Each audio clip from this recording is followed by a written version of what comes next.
Good morning, beautiful beings. I take refuge in the Buddha. I take refuge in the Dharma. And I take refuge in the Sangha.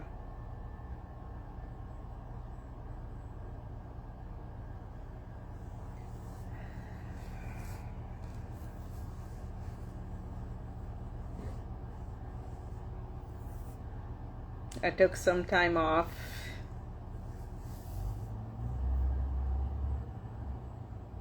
because I needed to allow my nervous system enough time to recalibrate, to do whatever it needed to do, to reset. I needed to allow my body to integrate all the shifts that I've been moving through and experiencing in the last few months, actually.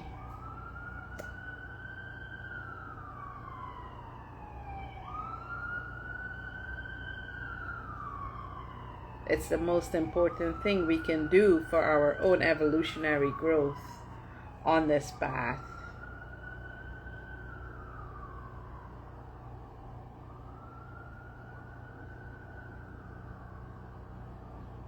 And by yesterday, I was so still. Even if I wanted to share, I had nothing. I couldn't think.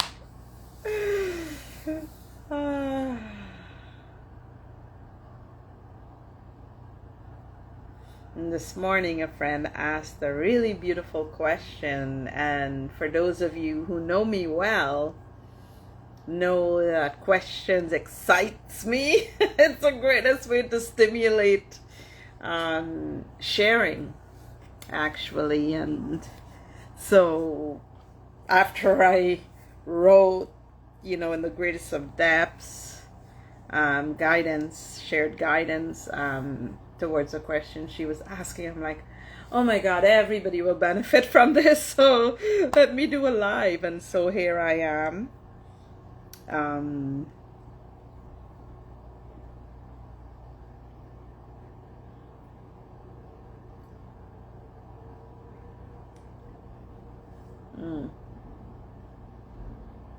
I could feel my bagel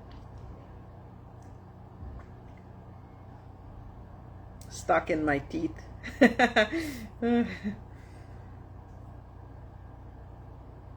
I don't eat bagels, but my body is part of all the shifts it's been going through.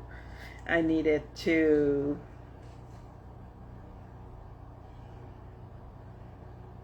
call it, I should be mindful when I say feed the darkness, but it's more like, shadows that I've transcended, work that I'd already done, shifts that I've made, from time to time when we're moving through our greatest of tests.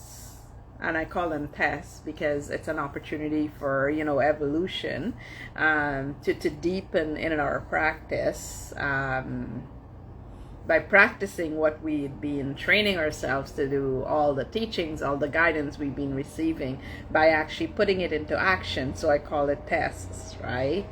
And so tests, to me, comes in the form of challenges, and a challenge could be something as simple as a trigger to spending time with family. The one that everybody laughs about the most, practitioners laughs about the most, because the one thing that nobody ever talks about or ever speaks out loudly is the fact that families are our greatest hindrances. Yet they can be our greatest of tools for deepening in the most profound ways in our journey that one can possibly imagine. So it's like the light and the dark, but certainly a hindrance in many ways. And nobody will say that out loud or tell you about, will say that about family, because you know, filial piety and things like that are also part of our practice as practitioners, you know.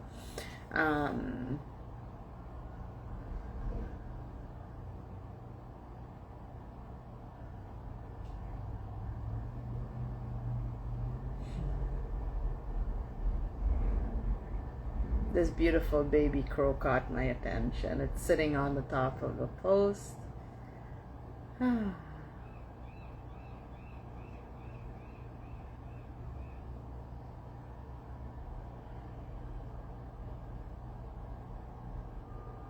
Returning, returning.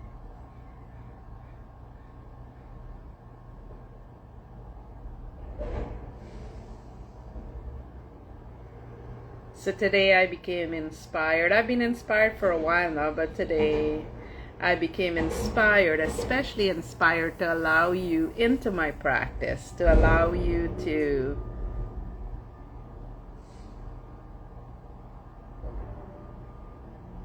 see and experience this journey itself from a depth that may or may not be relatable to you. My intention is, I hope that it's relatable to you, because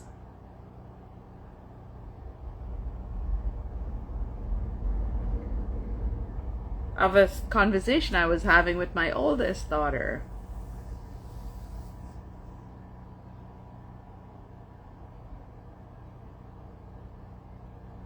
Don't tell her I said I'm experimenting on her or with her. You guys know me by now. My greatest experiment is I love experimenting with consciousness, different states of consciousness. My God, my curiosity drives me to explore, because I absolutely love, love, love to understand the greatest depths to the deepest speck of everything when it comes to consciousness in this regard. So I get easily excited, you know, and fascinated, of course, when it comes to exploring different states of consciousness at different age groups and so forth, right? And my oldest daughter, she's 30 years old, and she carries, you know, old imprints of me, because it was the old version of me that raised her.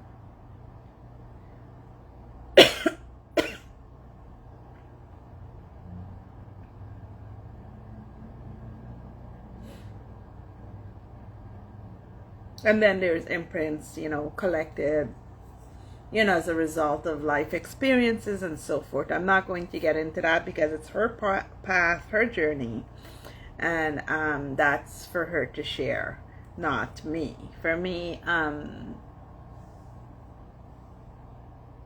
we had a breakdown in one of our discussion, and she reminded me that when I teach, you know, when I'm guiding from up here, you know, from the highest levels.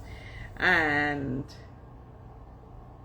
people like at her age and her level and younger sometimes, and even some people that are older, if their consciousness haven't yet awakened, they may not understand my guidance. Because, you know, it goes right over their head. It doesn't feel relatable. Oh, excuse me. Bless me.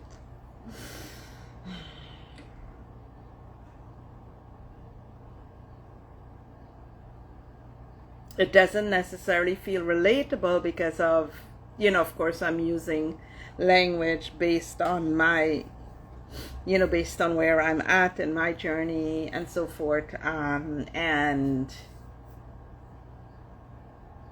I forget the step-by-step process that's needed for someone who's young and starting their journeys in this regards. I forget that not everybody wants to be a Buddha, you know. And that's a huge one. My clients, one of my favorite, well, all my clients are my favorite clients, but one of my students often reminded me, Francesca, don't forget, not everybody wants to become the Buddha, not everybody wants to go that deep. Not everybody wants to, people always remember, people are here to learn and to evolve and to get to where they want to get to. And that means some people would have goals and so forth. And yeah, the goal is definitely not Buddhahood or Christ or any of those, depths. And so, yeah, when we were having our discussion, she reminded me that, the importance of tools. Tools was what kept coming up,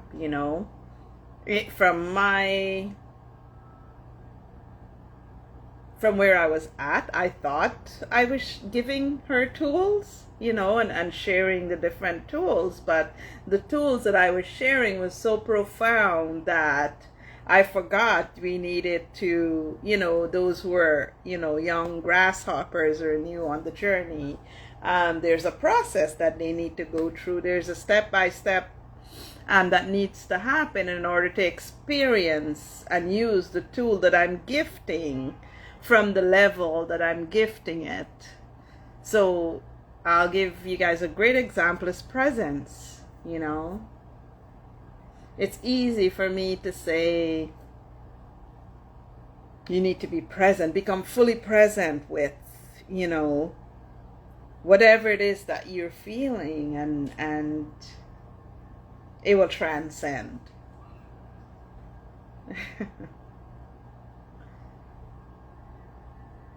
And that very well happens. However, when we're young in the journey,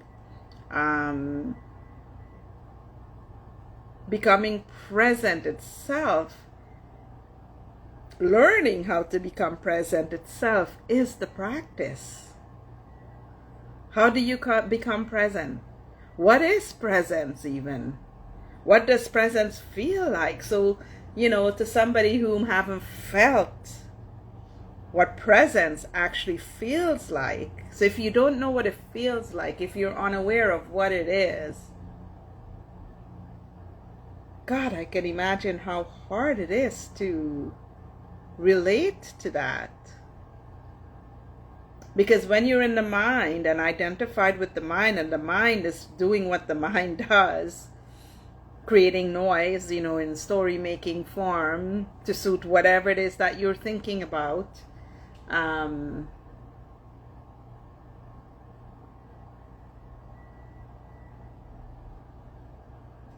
it will keep you hooked in those streams of consciousness. It will keep you addicted to that noise, those states of consciousness that thinks it's logical, it's brilliant, it's got everything figured out because, it knows everything and because it makes logical sense and so forth. However, it's playing it back to you. What it doesn't show you is if you don't have a daily meditative practice, and a daily meditative practice is a practice where you sit,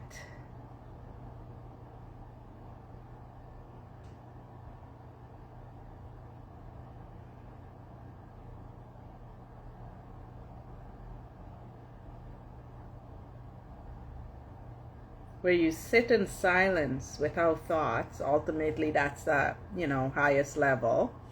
But where you sit and you allow yourself to become the witness of the content of your mind. So it's like sitting, laying on the ground, and there's beautiful, poofy, fluffy clouds, and then the blue sky.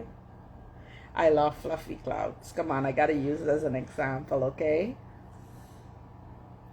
And the content of your mind are the fluffy, beautiful clouds that's passing by. Some of it might be stormy. You might have a tornado passing through. It might be extra windy. Or just God and His divine paintbrush making fluffy animals and all sorts of beautiful clouds. And you, laying on the ground, you're the witness, watching the cloud as it goes by, changing formation, shape-shifting, right? And you're just watching, you're the watcher.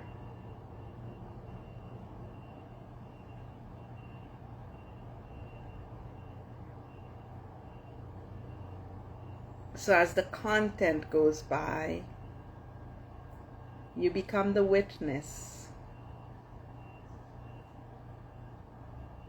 You allow yourself to witness.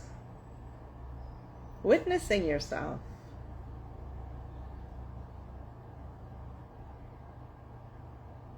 That in itself is you becoming present with you.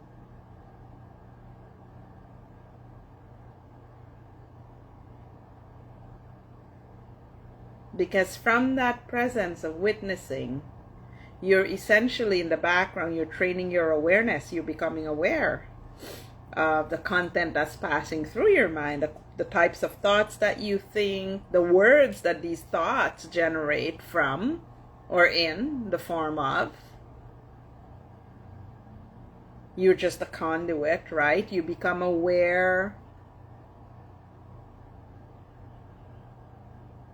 of the quality of the content that you think. You become aware of the stories that your mind is constantly generating. This part of the awareness actually shows you your state of consciousness. If you were to step back even deeper and look, you start to see if the thoughts are negative, for example. That right there is reflecting to you the frequency that you're vibrating at. Okay? Vibration. Everything's vibrating. This table, this chair, me, everything. Right? You see the quality of your thoughts, the frequency of your thoughts, if you're thinking the same thing over and over again. So for example, if you struggled with trauma and you're stuck in that unconscious victim loop, you might be thinking about the negativity of, how everybody's done, all the things that people have done to you. Because of course, when the mind is unevolved and untrained, it never shows you why these things are happening to you, because it doesn't go, oh my God, Francesca, you're vibrating here at this frequency. Your thoughts that you're generating is actually, because we're magnetic. I'm magnetic, M-E, magnetic energy. I'm attracting certain things to me. No. It doesn't show you that until you start to seek to understand why you're thinking what you're thinking, and even deeper, how these thoughts arise. So the interconnection, interpenetration, and interdependency of these thoughts, not just to, in relation to you, because a huge part of it is also collective, right?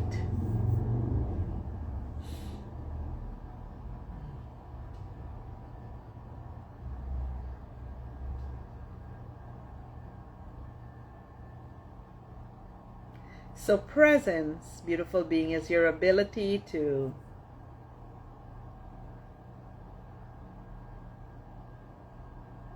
become still.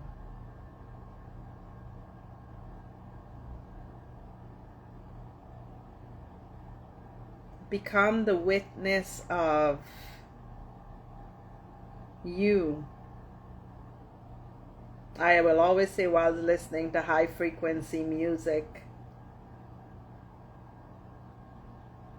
And high frequency music means solfeggio frequency, deva primal mantras, sutras. There's different Tibetan sutras, mantras like the Shiva mantras and so forth. High frequency. Because those are the types of sounds that has the ability to physically make adjustments, actually, at the cellular level in your body, brain, body, mind, all of it, in ways that will help you in your practice, on your journey.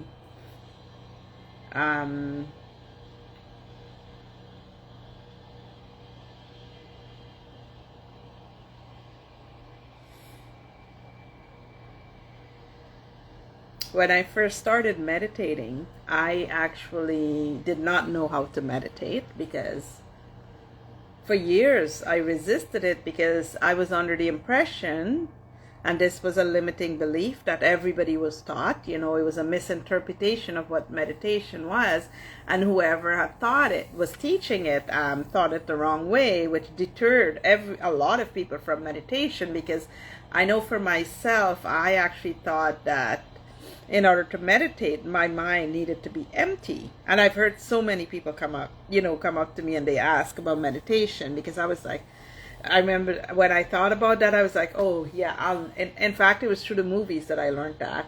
I remember thinking, oh yeah, I'll never be able to meditate, because empty, my mind being empty, how the fudge do I empty my mind? That means I can never meditate. So I gave up on the journey right off the bat, on the everything, before even trying. What I should have been taught, and what we should have been taught, is that when we think about, oh my God, we're going to meditate, the first thing the mind does is create a resistance, because it is afraid. It is afraid because you will learn the truth.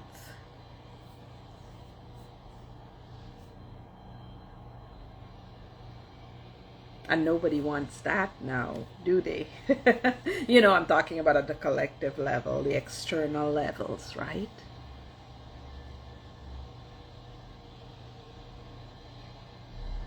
So when I started meditating, the first meditation I experienced where I actually physically felt things, and I was like, whoa, what was that I felt? It was actually a Dr. Joe meditation, one of his earlier meditation from way back. That was 2015, actually 2014, kind of. Late 2014,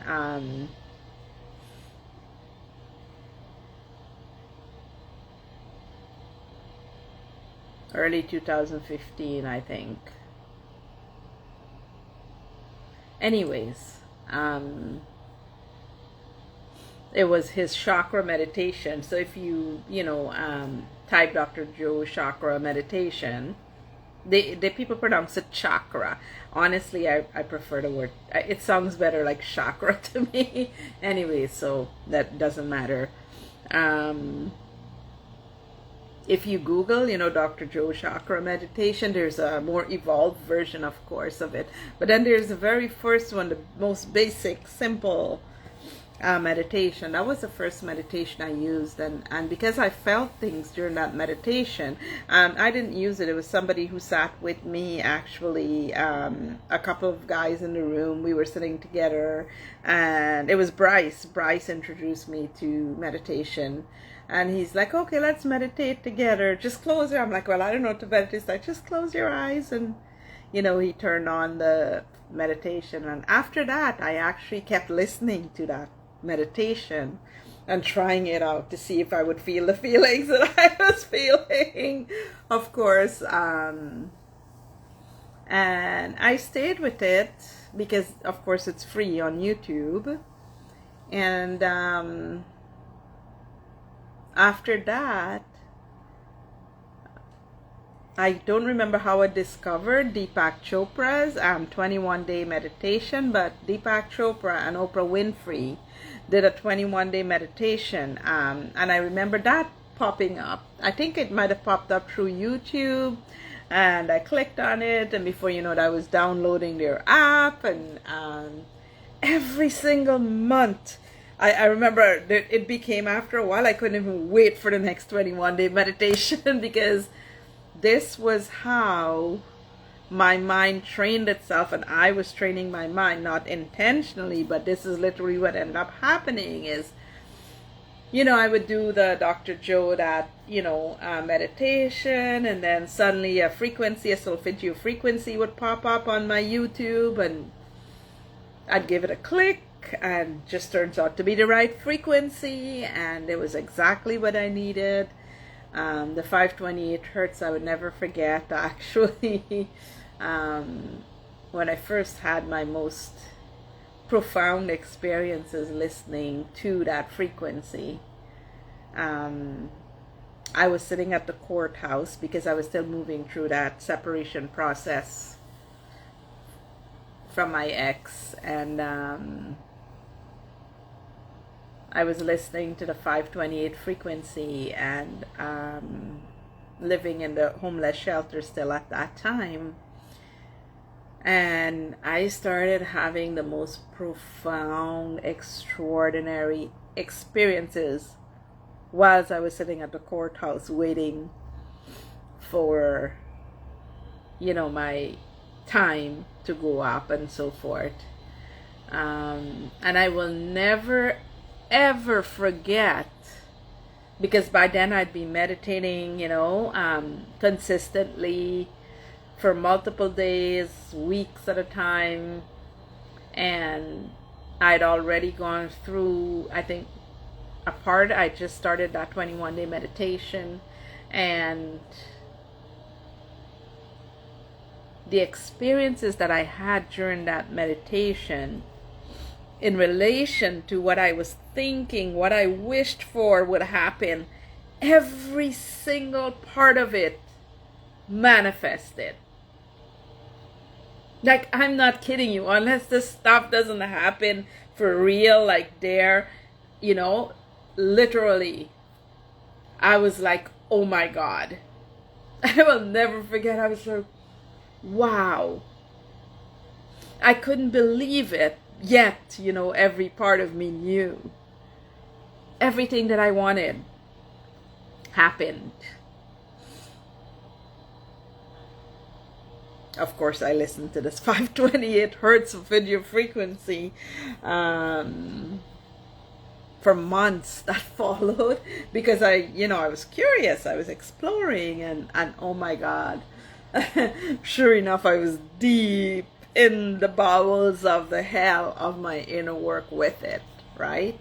I refer to it as a DNA frequency because it's great when it comes to working, doing shadow work and all of that stuff, right? What I wanted to share though is basically when I started meditating, again, I began using these guided meditations. Actually, maybe I no longer use guided meditation, because, you know, I have my own everything happening now, but for years I actually used them to help myself learn. And sometimes it's not necessarily a guided meditation, sometimes it's just a frequency, you know, the solfeggio frequency to be specific, or sometimes it's just a mantra, Deva Premal. Oh my God. Because of Deva Premal mantras and sutras, I actually learned pretty much every single mantra, it feels like, on the planet in that regards, okay? or at least every single one that is necessary for, you know, our evolutionary journey that I'm aware of. Anyways, in relation to as far I've been, okay? I learned the words because of the frequency in relation to how she chants. You know, each mantra have a specific meaning. So every single mantra is intentional. It has specific purpose and so for every single sutra, right? And so, yeah, Deva Premal is my go-to. And then there's some that comes out of Thich Nhat Hanh's Plum Village monastic monastery. Like the Avalokiteshvara Sutra and other beautiful, beautiful sutra. For me, that's the big one.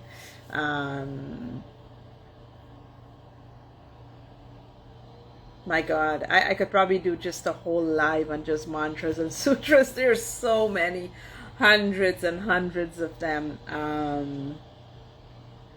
That will be a live for a different time, I think. What I really wanted to share today is the importance of having a consistent daily practice, but not consistent because, oh my God, you know, right away you're going to be able to wake up, you know, at a specific time and set a time and go, okay, I'm going to meditate every single day at 6, you know, let's say 8 o'clock in the morning, or I'm going to meditate every day at 2 o'clock in the afternoon, or 6 o'clock in the afternoon. No, no, no, no, no. Okay? Squash that. That is, whilst it's good to help you build a new habit and it will have some effects, that is not what you're supposed to do. Okay? Yes, you're supposed to meditate every single day. Consistency is key because you're building a new habit. You're retraining your brain. You're training your mind, right? So you're developing the right mind. So these are all the beautiful things that are happening in the background too. Okay, you're developing the right mind. The right mind means consistency. You're creating a new habit, right? And from your habit, you're going to show up in the world. So of course it's going to adjust along the way how you show up and so forth, right? What's important is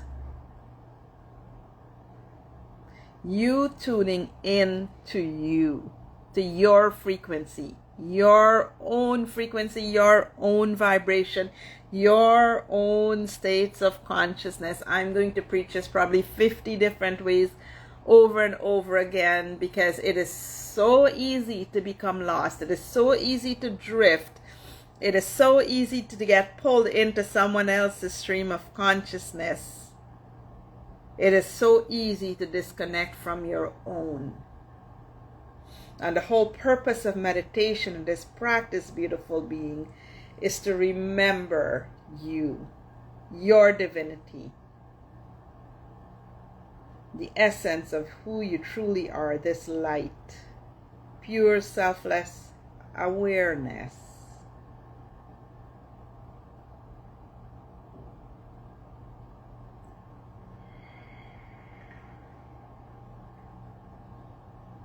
And how do we do that? How do we create a new habit? By listening to ourselves, connecting to ourselves. I'll share what I did, and I hope it will inspire you to explore and form your own consistent daily habit, okay?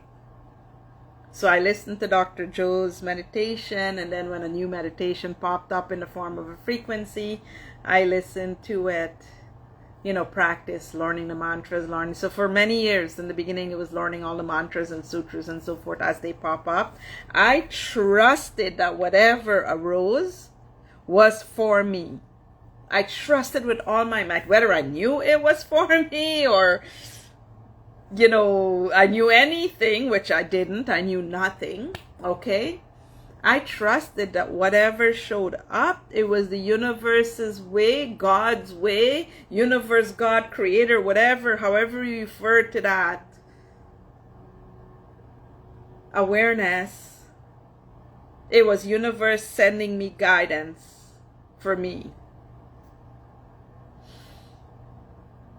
And so whether I woke up in the morning at 3 a.m., I would, instead of going online, because it's easy to habitually go online and Facebook and all of the other distraction, instead of going online, I go online to YouTube. I click on my YouTube icon, which by the way is on the front of my phone, right? The most important icons, I arrange my desktop, my screen, okay? I click on YouTube, and the meditation that arises, I plug in at 3 a.m. to that, I plug that frequency in, and I close my eyes, and I sit there.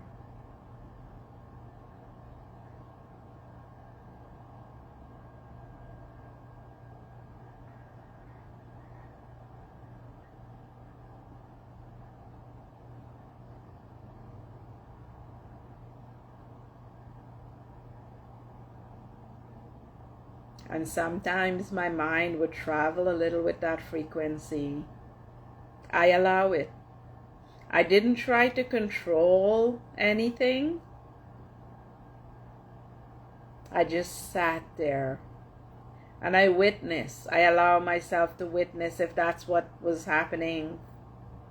I allow myself to witness what was coming up, like in relation to my state of consciousness. And if I felt like changing the frequency, so to not listen to that, I would go back to one that I had already experienced and I knew.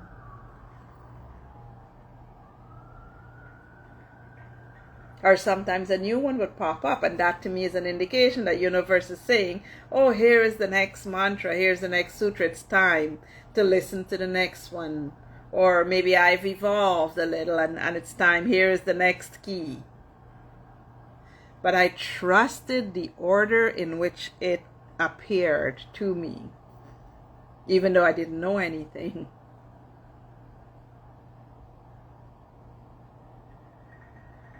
And it didn't matter if I woke up at 2 a.m., 3 a.m., 4 a.m. If I couldn't sleep all night, because my mind, I'd experienced the stimulation from these frequency, and I was writing and I got tired of writing. I was writing Brothers in Arms at that time. I was writing it to life. Then I was tired of writing or journaling about my meditative practice, and what the thoughts, well, not thoughts, but the wisdom that was emerging, that was waking up within me. I wrote it all down. I was writing it all down. I always write. That's why I love journaling. It didn't matter what time I woke up. At the time, the universe did it automatically for me. Okay? Whether I had an alarm or not, I was waking up for a long time, years, at 3 a.m., 3 a.m., 4 a.m., 3 a.m., 4 a.m. I would go with what my body or universe, I say, was doing at the time, okay? I still do. And in the morning, so no matter what I did at night, okay, in the morning when it was actually time to wake up, in relation to, I have responsibilities, I'm a single mom, I have my daughter to get ready for school and so forth. I would pause during that time, take care of those responsibilities, drop her off to school, and then on my walk back from school, instead of coming directly home, I would go into nature. And during that entire time, as soon as I drop her off, I would plug in my high frequency, whatever I was meditating to that morning. If that's the frequency I'm guided to listen to, it might be a different sound, or it might be enigma. I would plug that in, and I would either head to the gym, and on the treadmill I would plug that in and continue. So now my exercise on the treadmill itself was a meditation. Not eye closed, of course, eyes open. Or I would go for a walk in nature, and again, listening to that frequency, and now I'm doing a walking meditation. Or I would go to Starbucks and I would buy myself a matcha and I would sit in Starbucks again with that same high frequency plugged in. It's really important to listen when you meditate to do so with headphones. And so I would plug right back into the frequency that I was plugged into that morning. Here is a huge key that nobody will, well, I'm not aware of anybody sharing it, here is a huge key when it comes to meditation, okay? To getting the most out of your meditation practice, actually. So I would sit in Starbucks with the headphones plugged in on. What I would do is through imagination and memory, I would close my eyes. I would have my journal open in front of me. I would take a few sips of my matcha. I would close my eyes. And through imagination and memory, I would go back into my morning meditation practice, meaning I would go into the memory of me sitting on my chair and what came all, and I started reflecting on everything that showed up during my practice. That is the single most powerful thing you can do, not only for developing the right mind, but also journal it.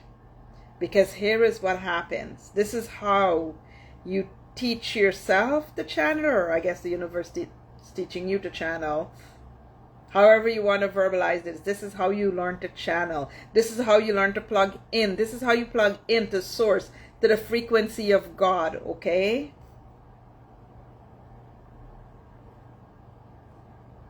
You remember, and as you remember, as you reflect, writing it down, writing it down. And as you continue, because you have this high frequency music sound plugged in, and you're journaling from memory, from your imagination, what you remembered, what you became aware of, you will find you will start to journal things that you weren't even aware of. So suddenly you will have a new insight. Ooh, and deepen on that, okay? And then another new insight. Expand. Allow yourself to naturally expand on those insights as they come up. You do that every single day, and I guarantee you, within weeks or within months, depending on your practice and how much you're practicing, you will start to learn to channel and tap into different frequencies of consciousness within yourself. You start to understand those frequencies because suddenly you're extracting the wisdom from those frequencies. So for example, if during your meditation you were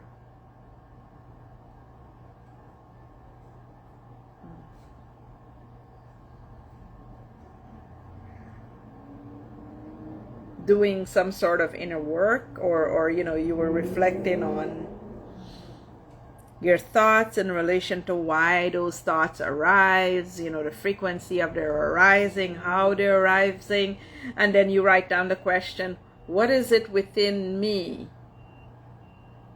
Let's say you were reflecting on a trigger. Write down the question, what is it within me that caused me to become triggered in the first place? That's all you need to write. And beautiful beings, trust in the process as you're in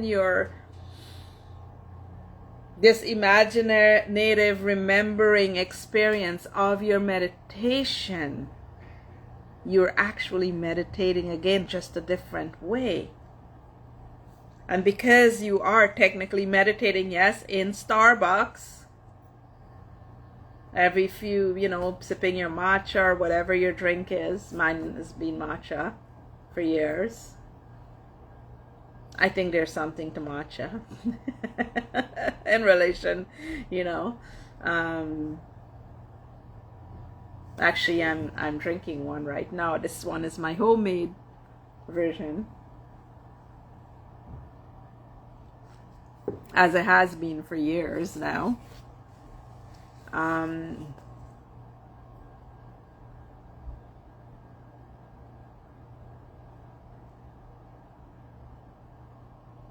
My home is my new Starbucks. my setup, everything I have going on here.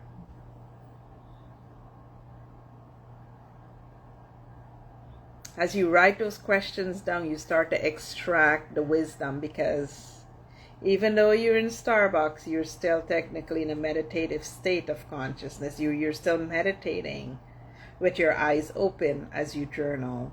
And all the answer you will ever need will come to you, will show up, because, well, the intelligence, it's already within you. You're connected to source. You've maintained your connection to source.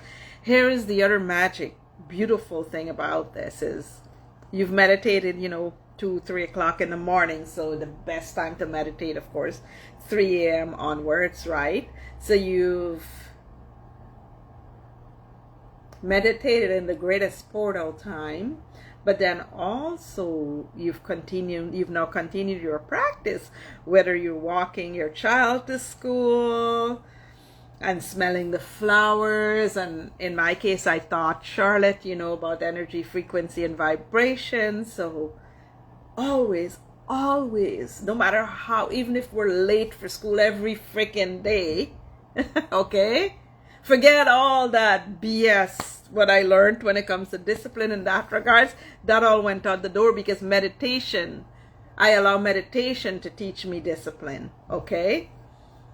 We would walk, we would smell the flowers, we would look at nature, we would talk to nature, we talk to flowers, we kiss the flowers, we talk to the birds, whatever it is that showed up along the way. That's how we went. We walked to school every day, back and forth. Like in the morning, we did the same thing in the afternoon, right after we finish our play dates and so forth. And then we do it on the weekends in Stanley Park. What you've now done is you're creating your own discipline, your own habit, your own routine. See, all of that happened by simply just allowing yourself to trust in the universe, to, not adhere to any rock solid schedule, because you know what? Not every morning you're going to be able to wake up at 3 a.m. What's key and what's consistent is, no matter when you wake up every morning, I recommend aiming for 3 a.m. or 4 a.m. However, not every morning. You might be able to do it for a week, and then, human nature kicks in and you drop that habit, and suddenly you're like, fudge, I don't feel like waking up this morning. You don't want to wake up this morning. You know what? Set the alarm for 8 o'clock instead. Wake up at 8 o'clock or whatever time. Because that, that's probably an indication that your body is saying, I need to rest more. Trust that. So the underlying theme of what I'm sharing here, beautiful being, is the importance of trusting, learning to trust yourself. Learn to listen to your own body's guidance, its cues. Learn to listen to you, because at the very root, the very heart of your ego, the very heart of healing, what the mind and body, what the untrained mind and body is seeking, is your attention. What the egoic state of mind needs to learn and know from you, without any form of wavering under any circumstances whatsoever, is that it can trust you. It can trust you because it needs to know, it wants to know, and it will test you to the death to know that it can trust you. And the reason being, it's because it knows what it's capable of. And it's always 100 steps of you until you've trained it to the point where it trusts you so much. On the Tibetan Tenka, I'll show it to you guys if you can see it here. Actually, I gotta stand up for this, so bear with me. On the Tibetan Tenka, at the 7th veil, you see there, that's when the monkey sits behind the monk and the elephant. 7th veil. And the seventh veil is the most hardest, excruciating veil to pierce. But never mind that. That's when the ego mind finally, the monkey, right, sits down behind the monk, pure awareness, and behind the elephant, which by then it's white, it's the subconscious mind. Because only then you have proven to it a little, because like I said, the seventh veil takes years to pierce, depending on how you're piercing it and the lessons that you need to learn and so forth. Only then will it trust you enough to go, you know, by then it's humble, of course.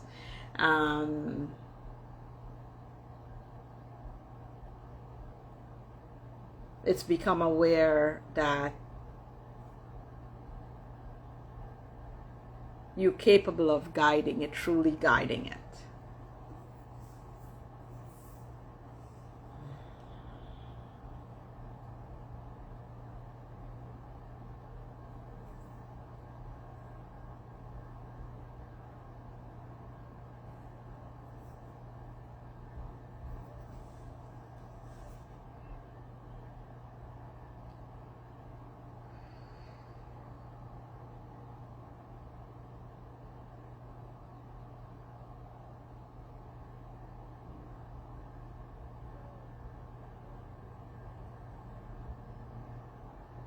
And so, beautiful beings, what I wanted to share with you is the importance of developing your own practice. Trust in the synchronicity, I call it divine synchronicity, of the tools that will show up for you.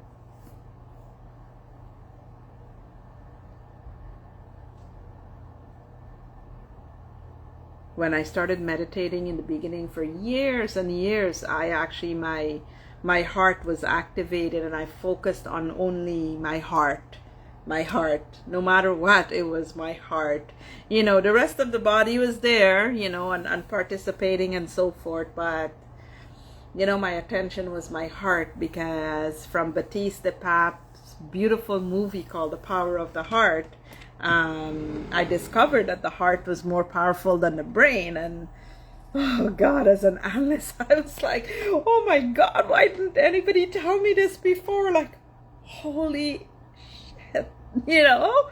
And so I needed to know how much more powerful than the brain, because this is just my nature. I have 2 7s in my chart, so I needed to know how much more powerful than the brain, this heart that I was never taught to use in the way that the universe was about to teach me how to use it. You know, this tool, this spaceship. Yes, that's the spaceship.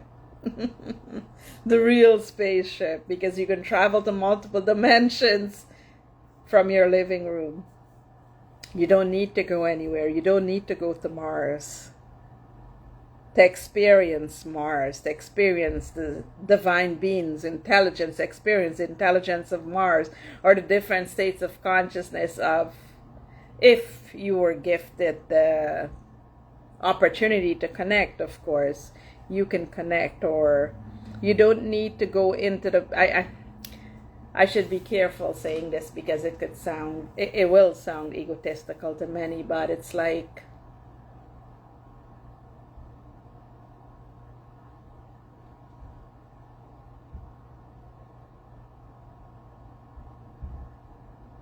you don't need to go to the tomb of Christ or to where he was born or any of that to experience his states of consciousness, okay?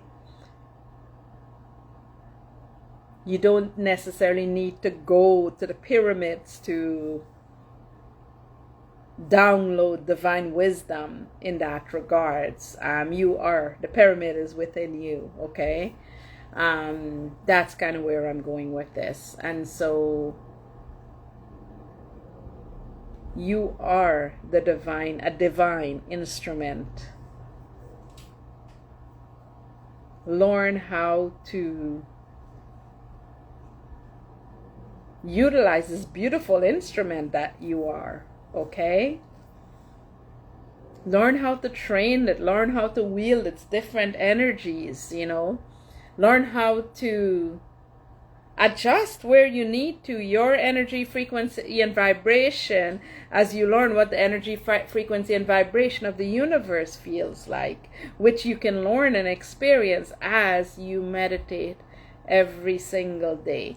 In the end, I was meditating every single day, multiple times per day and night. In fact, there was a point where I was meditating most of the night. I would wake up, continue in the daytime and into the evening. And there were times when I did it day and night because it just rolled that way. And I allowed myself to roll with those frequencies that way. Okay? The key is trusting in the process, trusting in the universe, because beautiful beings, you are the universe. Even if you're not doing something, that might be in alignment with your higher self, believe me, your higher self is doing it. This awareness.